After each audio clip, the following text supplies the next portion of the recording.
Hello, welcome back. Day 2 video ಮಾಡ್ತೀನಿ ಊಟಿದು ಅಂತ ಹೇಳಿದ್ದೆ. ಅದು ಡೇ 20, 30, 40, 60 ಆಗಿಬಿಟ್ಟಿದೆ. ಹವೆವರ್, ಇದು ನಾವು ಸ್ಟೇ ಮಾಡಿದ್ದು ಕುನೂರ್ ಸ್ಟೇ ಔಟ್ಸೈಡ್ ವ್ಯೂ.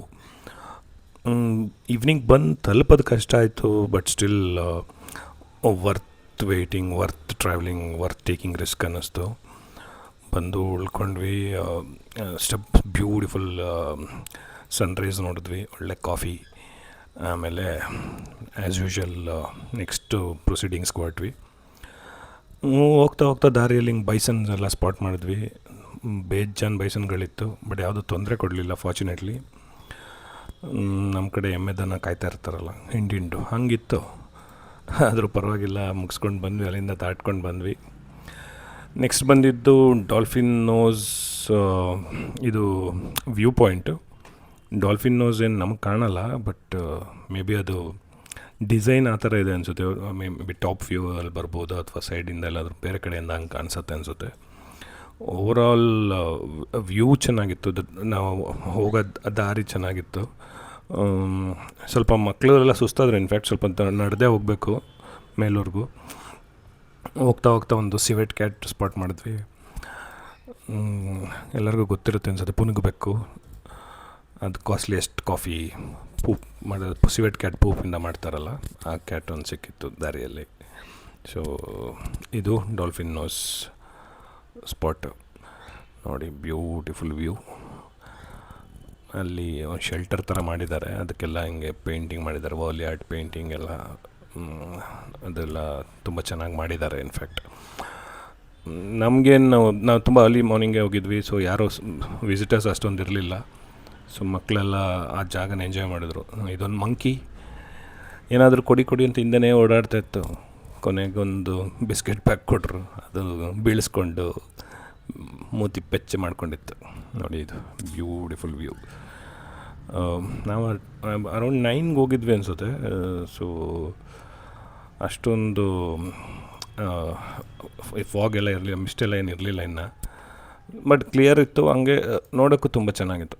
ಇಲ್ಲೊಂದು ಅಂದರೆ ಬರೀ ಕಣ್ಣಿಗೆ ಒಂದು ಕಾಣಿಸ್ತಿತ್ತು, ಇದು ವಾಟರ್ಫಾಲು. ಅದು ಆ್ಯಕ್ಚುಲಿ ಕ್ಯಾಮ್ರಲ್ಲಿ ಕ್ಯಾಪ್ಚರ್ ಆಗಿಲ್ಲ, ಬಟ್ ತುಂಬ ಚೆನ್ನಾಗಿ ಕಾಣಿಸ್ತಿತ್ತು. ಎಲ್ಲರೂ ಅಲ್ಲಿಗೆ ಹೋಗೋಣ ಅಂತಿದ್ರು. ಅದು ಆ್ಯಕ್ಚುಲಿ ಕಾಣಿಸ್ದು ಹತ್ತಿರದಲ್ಲಿರಲಿಲ್ಲ, ತುಂಬ ದೂರ ಆಯಿತು. ಸೊ ದೆನ್ ಅಲ್ಲಿಂದ ನೆಕ್ಸ್ಟ್ ಬಂದಿದ್ದು ಲ್ಯಾಂಬ್ಸ್ ರಾಕ್ಗೆ. ಸೇಮ್ ಅಲ್ಲೂ ವ್ಯೂ ಪಾಯಿಂಟ್. ಅಗೇನ್ ಒಂದು ಸರಿ ಒಂದು ವ್ಯೂ ಪಾಯಿಂಟ್ ನೋಡಿದ್ರೆ ಮತ್ತೆ ಅದನ್ನು ಪದೇ ನೋಡೋಕ್ಕೆ ಬೋರ್ ಹೊಡೆಯುತ್ತೆ, ಟು ಬಿ ಹಾನೆಸ್ಟ್. ಬಟ್ ನಮ್ಮಲ್ಲಿ ಹಂಗಿಲ್ಲ, ಎಲ್ಲರೂ ಬಂದಿದ್ದೀವಿ, ನೋಡಿಬಿಡ್ಬೇಕು. ಎಲ್ಲ ಏನೇನು ಲಿಸ್ಟ್ ಹಾಕ್ಕೊಂಡಿರ್ತಾರೆ ಪ್ಲ್ಯಾನಲ್ಲಿ, ಸೊ ಅದೆಲ್ಲನೂ ನೋಡಲೇಬೇಕು ಅಂತ ನಮ್ಮಲ್ಲಿ ಹಠ ಮಾಡ್ತಾರೆ. ಹಂಗಾಗಿ ನಾವು ಡ್ರೈವರ್ ಕೆಲಸ ಅಲ್ವಾ, ಸೊ ಅದು ಮಾಡ್ಕೊಂಡು ಹೋಗಿದ್ರೆ ಸಾಕು ನೆಮ್ಮದಿಯಾಗಿ.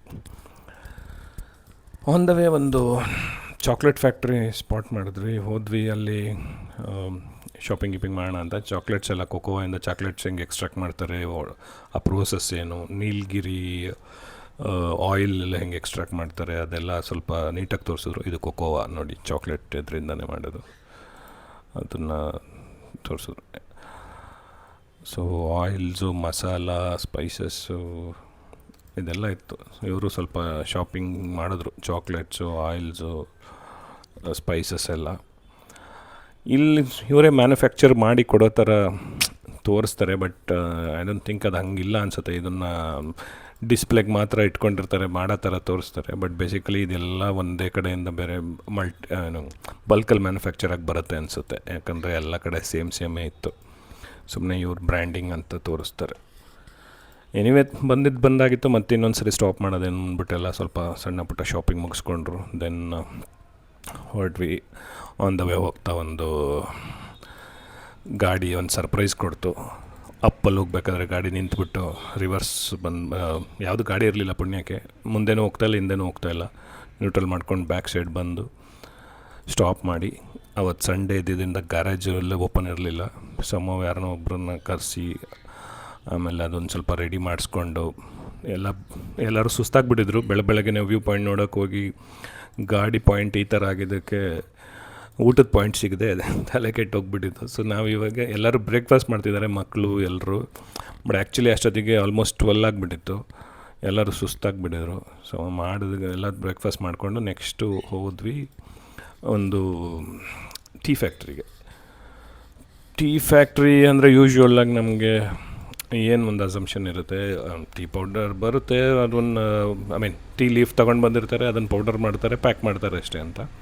ಬಟ್ ಇಲ್ಲಿ ಹಂಗಿರಲಿಲ್ಲ, ಸಿನಾರಿಯೋ ಬೇರೆ ಥರನೇ ಇತ್ತು. ಅಂದರೆ ನಮ್ಮ ಅಸಂಪ್ಷನ್ ಮೇ ಬಿ ತುಂಬ ಜನಕ್ಕೆ ಎಲ್ಲರಿಗೂ ಗೊತ್ತಿರೋದ್ಬೋದು, ನಮಗೆ ಗೊತ್ತಿರಲಿಲ್ಲ ಹೆಂಗಿರುತ್ತೆ ಪ್ರೋಸೆಸ್ ಅಂತ. ಇವರು ಓಕೆ ಎನಿವೇ ಇದ್ರ ಒಳಗೆ ಬರೋಕ್ಕೂ ಎಂಟ್ರಿ ಫೀ ಇದೆ, ಅದನ್ನು ಕೊಟ್ಟೇ ಬರಬೇಕು, ಫ್ರೀಯಾಗಿ ಏನು ತೋರಿಸಲ್ಲ. ಇವರೆಲ್ಲ ತೋರಿಸಿದ್ರು ಹೆಂಗೆ ಗ್ರೇಡ್ ಏನಿರುತ್ತೆ. ಕೆಲವು ಲೀಫ್ ಫ್ರೈ ಮಾಡ್ತಾರೆ ನೋಡಿ, ಇದು ತೋರಿಸ್ತಾ ಇದ್ದಾರಲ್ಲ, ಇದು ನೀಡಲ್ ಥರ ಇರುತ್ತೆ, ಅಷ್ಟು ಚಿಕ್ಕ ಬಡ್ಸ್ ಇದು ಕಾಸ್ಟ್ಲಿಯೆಸ್ಟ್ ಟೀ.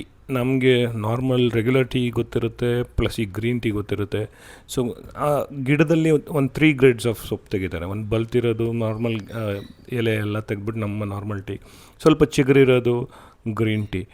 ಈಗ ನೀಡಲ್ ಥರ ಇರುತ್ತಲ್ಲ ಬಡ್ಸು, ಅದು ಬಂದು ಕಾಸ್ಟ್ಲಿಯೆಸ್ಟ್ ಟೀ. ಅವ್ರು ಹೇಳಿದ ಲೆಕ್ಕಕ್ಕೆ ಎಷ್ಟೋ ₹1,000 kg, ನನಗೆ ಈಗ ನೆನಪಿಲ್ಲ ಅದು ಟೆಕ್ನಿಕಲಿ. ಅಲ್ಲಿ ಒಬ್ಬರು ನಮ್ಮ ಒಟ್ಟಿಗೆ ಬಂದಿದ್ದವರು ಅದನ್ನು ಬೀಳಿಸ್ಬಿಟ್ರು ಒಂದು ಸ್ವಲ್ಪ, ಅವ್ರು ತೋರಿಸ್ತಾ ಇರಬೇಕಂದ್ರೆ. ನಾನು ಹೇಳಿದೆ ಹೆಚ್ಚು ಕಮ್ಮಿ ಒಂದು ₹100 ₹500 ಅಲ್ಲೇ ಬೀಳಿಸ್ಬಿಟ್ರಲ್ಲಪ್ಪ ಅಂತ. ಅಂದರೆ ಅಷ್ಟು ಸಣ್ಣ ಕ್ವಾಂಟಿಟಿಗೆ ಅಷ್ಟು ಪ್ರೈಸ್ ಇತ್ತು ಅಂತ. ದೆನ್ ಅಲ್ಲೇ ಟೀ ಎಸ್ಟೇಟ್ ಆಚೆ ಇತ್ತು, ಅಲ್ಲೇ ಸ್ವಲ್ಪ ಫೋಟೋಶೂಟ್ ಎಲ್ಲ ಮಾಡ್ಕೊಂಡ್ವಿ. Next on the way pine forest ಹೋದ್ವಿ. ಪೈನ್ ಫಾರೆಸ್ಟ್ ನನಗೇನು ಆ್ಯಕ್ಚುಲಿ ಅಷ್ಟೊಂದು ಎಕ್ಸೈಟಿಂಗ್ ಅನಿಸಲ್ಲ, ಇಂಟ್ರೆಸ್ಟು ಕಮ್ಮಿ ನನಗೆ. ಮೋರ್ ಟಯರ್ಡ್ ಆದಂಗೆ ಸ್ವಲ್ಪ ಡ್ರೌಸಿನೆಸ್ ಫೀಲ್ ಆಗ್ತಿತ್ತು. ಸೊ ನಾನು ಒಂದು ಪವರ್ ನ್ಯಾಪ್ ಹಾಕ್ತೀನಿ ಕಾರಲ್ಲಿ, ನೀವೆಲ್ಲ ಹೋಗ್ಬಿಟ್ಟು ಬನ್ನಿ ಅಂದೆ. ಸೊ ನಾನು ಹೋಗಿ ಕಾರಲ್ಲಿ ಆರಾಮಾಗಿ ಸೈಡಲ್ಲಿ ಹಾಕಿ ನೆರಳಲ್ಲಿ ಮಲಗಿಬಿಟ್ಟೆ ಸ್ವಲ್ಪ ಹೊತ್ತು. ಒಂದು ಆಲ್ಮೋಸ್ಟ್ 1 hour ಆಯ್ತು ಅನಿಸುತ್ತೆ. ಇವರೆಲ್ಲ ಆಟ ಆಡಿಕೊಂಡು, ಫೋಟೋಶೂಟ್ ಮಾಡಿಕೊಂಡು, ರೀಲ್ಸ್ ಮಾಡಿಕೊಂಡು, ಜಾರ್ಕೊಂಡು, ಬಿದ್ದುಕೊಂಡು ಎಲ್ಲ ಬಂದರು ಸಂಭವ. ಅಂದರೆ ಅಲ್ಲೊಂದು ಸ್ಲಿಪ್ರಿ ಆಗಿತ್ತಂತೆ ಜಾಗ. ಸೊ ಎನಿವೇ ಅದು ಅವ್ರಿಗೆ ಒಂದು ಎಕ್ಸೈಟ್ಮೆಂಟ್. ಅದೇ ಯಾವಾಗಲೇ ಹೇಳ್ದಂಗೆ ಒಂದು ಲಿಸ್ಟಲ್ಲಿರೋದೆಲ್ಲ ಅವ್ರು ಆ್ಯಕ್ಸಸ್ ಮಾಡಲೇಬೇಕು, ಹಂಗೆ ಬಿಟ್ಬಿಟ್ಟು ಬರೋಂಗಿಲ್ಲ. ಅದು ಇಲ್ಲೇ ನೋಡ್ಕೊಂಡೋಗಿರಲಿ, ಮತ್ತು ಅದೇ ಸೇಮ್ ರಿಪೀಟ್ ಇರಲಿ, ಅದನ್ನು ನೋಡೋದಂತೂ ಅವ್ರು ಮಿಸ್ ಮಾಡಲ್ಲ. ಯಾಕಂದರೆ ಲಿಸ್ಟ್ ಟಿಕ್ ಆಗಬೇಕು. ಸೊ ಅಲ್ಲಿಂದ ನಾವು ನಮ್ಮ ಕರ್ನಾಟಕಕ್ಕೆ ಹೊರಟ್ಬಿಡೋಣ ಅಂತ ಹೊರಟ್ವಿ. ದೆನ್ ನಾವು ಹೋಗಬೇಕಿದ್ದು ಗುಂಡ್ಲುಪೇಟೆಗೆ. ನಾಳೆ ಒಂದು ಟೆಂಪಲ್ ಪ್ಲ್ಯಾನ್ ಮಾಡ್ಕೊಂಡಿದ್ವಿ. ಸೊ ಆನ್ ದ ವೇ ಬಂಡೀಪುರಲ್ಲಿ ನಾವಿಲು ಜಿಂಕೆ ಕಾಮನಾಗಿ ಕಾಣಿಸ್ತಿತ್ತು. ಇಲ್ಲೆಲ್ಲ ರೋಡ್ ಸೈಡೆಲ್ಲ ಬೆಂಕಿ ಹಾಕಿದ್ದಾರೆ, ಬಿಕಾಸ್ ಎಲೆಗಳೆಲ್ಲ ಉದ್ರಿ ಟೂರಿಸ್ಟ್ಗಳ್ಯಾರಾದರೂ ಬೆಂಕಿ ಹಾಕ್ಬಿಟ್ರೆ ಫುಲ್ ಕಾಡು ಸ್ಪ್ರೆಡ್ ಆಗುತ್ತೆ ಅಂದ್ಬಿಟ್ಟು ಅವರೇ ಒಂದು ಸ್ಟಾರ್ಟಿಂಗ್ ಪಾಯಿಂಟ್ಸಲ್ಲೆಲ್ಲ ಬೆಂಕಿ ಹಾಕಿ ಅದನ್ನು ಬರ್ನ್ ಮಾಡಿಬಿಟ್ಟಿರ್ತಾರೆ. ಸೊ ಕಂಬಸ್ಟಿಬಲ್ ಇಲ್ಲ, ಇಮಿಡಿಯೇಟಾಗಿ ಏನಾದ್ರು ಬೆಂಕಿ ಬಿದ್ರೂ ಅದೇನು ರೀಚ್ ಆಗೋಲ್ಲ, ಎಲ್ಲಿಗೂ ಹೋಗೋಲ್ಲ. ಸೊ ಒಂದು ಆನೆ ಸ್ಪಾಟ್ ಮಾಡಿದ್ವಿ ರಿಟರ್ನ್ ಟೈಮಲ್ಲೂ ಕೂಡ. ನಾವಿಲ್ಲೂ ಜಿಂಕೆ ಎಲ್ಲ ಪ್ರತಿ ಹಂಪಲ್ಲೂ ಸಿಕ್ತಿತ್ತು ನಮಗೆ. ಈ ಟೂರಿಸ್ಟ್ಗಳು ಪ್ರಾಬಬ್ಲಿ ಏನು ಮಾಡಿದ್ದಾರೆ, ಅದೊಂದು ಪ್ರಾಕ್ಟೀಸ್ ಮಾಡಿಬಿಟ್ಟಿದ್ದಾರೆ. ಅಲ್ಲಿ ಸ್ಲೋ ಆಗುತ್ತೆ ಗಾಡಿ, ಇವೆಲ್ಲ ಇದ್ದಾಗ ಏನಾದರೂ ಫುಡ್ ಹಾಕೋದು, ಗ್ರೈನ್ಸ್ ಹಾಕೋದು, ಆ ಥರ ಅಭ್ಯಾಸ ಮಾಡಿಬಿಟ್ಟಿದ್ದಾರೆ. ಸೊ ಯಾವ ಗಾಡಿ ಬಂದ್ರೂ ಹಂಪತ್ರ ಹೋಗಿ ನಿಮಗೆ ಈವ್ನಿಂಗ್ ಟೈಮ್ ಎಸ್ಪೆಷಲಿ ಪ್ರತಿ ಹಂಪಲ್ಲೂ ನಿಮಗೆ ಒಂದಾದರೂ ನವಿಲು ಸಿಗ್ತಾಯಿತ್ತು. ಸೊ ಈಸಿಯಾಗಿ. ಸೊ ಹಿಂಗೆ ಬಂಡೀಪುರೆಲ್ಲ ದಾಟ್ಕೊಂಡು ಹೋಗಿ ನಾವು ಉಳ್ಕೊಂಡಿದ್ದು ಗುಂಡ್ಲುಪೇಟೆಯಲ್ಲಿ ಉಳ್ಕೊಂಡು ತಲಸೇರಿ ಬಿರಿಯಾನಿ ತಿಂದು ಕೆಲವ್ರಿಬ್ರಿಗೆ ಶಾರ್ಟೇಜ್ ಆಯಿತು, ಸಣ್ಣ ಪುಟ್ಟ ಆರ್ಗ್ಯುಮೆಂಟು ಆಯಿತು. ಒಳ್ಳೆ ತುಂಬ ಚೆನ್ನಾಗಿದೆ, ಸ್ವಲ್ಪ ಎಕ್ಸ್ಪೆನ್ಸಿವ್ ಅನಿಸ್ಬೋದು, but overall food quality was very nice. Next ಅಲ್ಲೇ ಒಂದು ಗುರುದರ್ಶನ್ ಅಂತ ಏನೋ ಒಂದು ಹೋಟೆಲ್ ಇತ್ತು, ಗುರುಪ್ರಸಾದ್, ಅಲ್ಲಿ ಸ್ಟೇ ಮಾಡಿದ್ವಿ. ಆಮೇಲೆ ಅಲ್ಲಿಂದ ಬೆಳಗ್ಗೆನೇ ಹೊರಟ್ವಿ ಟು ಇದು ನಮ್ಮ ಹಿಮವದ್ ಗೋಪಾಲ ಸ್ವಾಮಿ ಬೆಟ್ಟ. ಮುಂಚೆ ಎಲ್ಲ ಗೋಪಾಲ ಸ್ವಾಮಿ ಬೆಟ್ಟಕ್ಕೆ ಹೋಗೋಕ್ಕೆ ಡೈರೆಕ್ಟೇ ಹೋಗ್ಬೋದಿತ್ತು, ಹಿಮ ಎಲ್ಲ ನೋಡ್ಬೋದಾಗಿತ್ತು, ಒಳ್ಳೆ ಮಜಾ ಇರ್ತಿತ್ತು, ಅರ್ಲಿ ಮಾರ್ನಿಂಗ್ ರೀಚ್ ಆಗ್ಬೋದಿತ್ತು. ಇವಾಗ ಹಂಗಿಲ್ಲ. ಅಲ್ಲೊಂದು ಸ್ಪಾಟ್ ಇದೆ ಡೌನಲ್ಲಿ, ಬೆಟ್ಟದಿಂದ ಕೆಳಗಡೆ. ಅಲ್ಲಿ ಹೋಗಿ ನಾವು ವೆಯ್ಟ್ ಮಾಡಬೇಕು. ಬಸ್ಸಸ್ ಇರುತ್ತೆ, ಫ್ರೀಕ್ವೆಂಟಾಗಿ ಬಸ್ಸಸ್ ಇರುತ್ತೆ. ನಾವು ಅಲ್ಲೇ ಬ್ರೇಕ್ಫಾಸ್ಟ್ ಮಾಡಿದ್ವಿ, ಅಲ್ಲೇ ಒಂದು ಚಿಕ್ಕ ಪೆಟ್ಟಿ ಹೋಟೆಲಲ್ಲಿ ಬ್ರೇಕ್ಫಾಸ್ಟ್ ಮಾಡಿಕೊಂಡು ಅಲ್ಲಿಂದ ಬಸ್ ಹೊರಟ್ವಿ. ಅಲ್ಲೂ ಅಷ್ಟೇ ವ್ಯೂ ಪಾಯಿಂಟ್ ಚೆನ್ನಾಗಿದೆ. ಬಟ್ ಈಗ ನಾವು ಸಮ್ಮರಲ್ಲಿ ಹೋಗಿದ್ದರಿಂದ ಅಷ್ಟೊಂದು ಗ್ರೀನರಿ ಇರಲಿಲ್ಲ. ಬಟ್ ಓವರಾಲ್ ನೋಡೋಕ್ಕೆ ತುಂಬ ಚೆನ್ನಾಗಿ ಕಾಣಿಸ್ತಿದೆ. ಅದೇ Bandipur forest back side view ಎಲ್ಲ ಕಾಣುತ್ತೆ. ಸೊ ಅದು ಕೊನೆಗೆ ಮೇಲೆ ರೀಚ್ ಆದಮೇಲೆ ಬೆಣ್ಣೆ ಅಲಂಕಾರ ಎಲ್ಲ ಮಾಡಿದರು ಕೃಷ್ಣನಿಗೆ. ಆಮೇಲೆ ಅಲ್ಲಿ ಇನ್ನೊಂದೇನೋ ಕೊಟ್ಬಿಟ್ಟು ಕೃಷ್ಣಂದು ಅದೇನು ವಿಗ್ರಹ ಕೈ ಕೊಡ್ತಾರೆ, ಅದು ಬೇಡ್ಕೊಳ್ಳೋಕ್ಕೆಲ್ಲ, ಅದೆಲ್ಲ ಚೆನ್ನಾಗಿತ್ತು.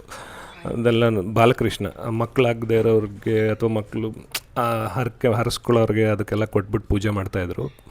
ತುಂಬ ಜನ ನಾರ್ತ್ ಇಂಡಿಯಾನಸು ತೆಲುಗು ಅವರು ಇವರೆಲ್ಲ ಇದ್ದರು. ಎಲ್ಲರೂ ಅದನ್ನು ಇಟ್ಕೊಂಡು ಪೂಜೆ ಮಾಡ್ತಾಯಿದ್ರು. ಸೊ ಪೂಜೆ ದರ್ಶನ ಎಲ್ಲ ತುಂಬ ಚೆನ್ನಾಗಾಯಿತು. ಸೊ ನಾವು ಟಾಪಲ್ಲಿದ್ದೀವಿ, ಹಿಲ್ ಟಾಪಲ್ಲಿ.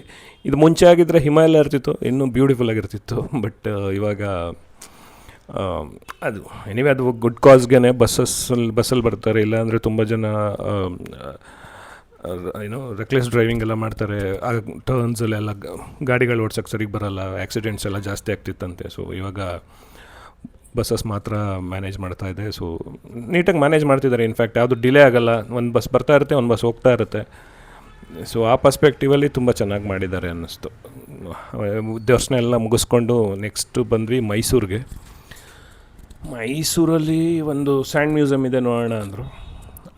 ಇದು ಅಷ್ಟೇ, ಎಂಟ್ರಿ ತುಂಬ ಎಕ್ಸ್ಪೆನ್ಸಿವ್. ಯಾರೋ ಒಬ್ಬರು ಇದು ಸ್ಯಾಂಡ್ ಆರ್ಟ್ ಮಾಡಿದಾರಂತೆ, ಒಂದು ಎಷ್ಟೋ 7 ಟನ್ 70 ಟನ್ ಏನೋ ಸಮಥಿಂಗ್ ಸ್ಯಾಂಡು, ಅದು ನನಗೆ ನೆನಪಾಗ್ತಿಲ್ಲ. ಬಟ್ ಅದು ಅದೇ ಸೇಮ್, ಅಷ್ಟೊಂದು ಅನ್ನಂಗೆ ಏನು ಇರಲಿಲ್ಲ. ಎಂಟ್ರಿ ಅಮೌಂಟ್ಗೂ ಏನು ವರ್ತ್ ಅನ್ನಿಸ್ಲಿಲ್ಲ. ಬಟ್ ಸ್ಟಿಲ್ ಎಲ್ಲರೂ ನೋಡಬೇಕು ಒಂದು ಇದಕ್ಕೆ ನೋಡ್ಕೊಂಡು ಬಂದ್ವಿ.